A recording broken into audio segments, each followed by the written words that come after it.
Anadolu coğrafyasının her tarafında hemen hemen her türlü meyve 1200, 1100, 1000 rakımlarındaki yerlerde rahatlıkla yetişebilmektedir.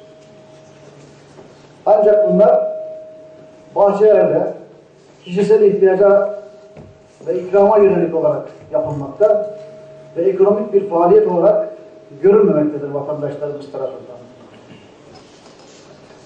Bu da meyvecilik tabiri altında bizim amaçladığımız hedefe hizmet etmemektedir.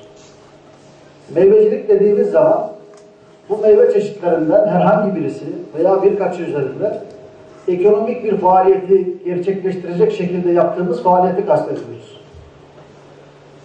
Ölçek olarak ve miktar olarak yetiştirdiğimiz faaliyeti önemsemek, bunun bilimsel gereklerini yerine getirmek ve bundan da bir çıktı elde ederek kişiye ekonomik bir değer katması, onun ekonomik faaliyetin karşılığında kendisinin geçiminde, kendisinin yaşamını sürdürmede bir katkı sunmasını kastediyoruz.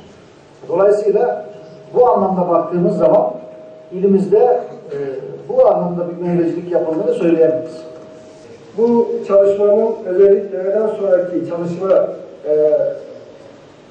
sürecinde oluşturacak olan çalışma gruplarının özellikle Bingöl iline münhasıran yapılacak olan bir meyvecilik eylem planını hazırlama noktasındaki çalışmalar gerçekten bizim idare içinde bir yol gösterici olacaktır.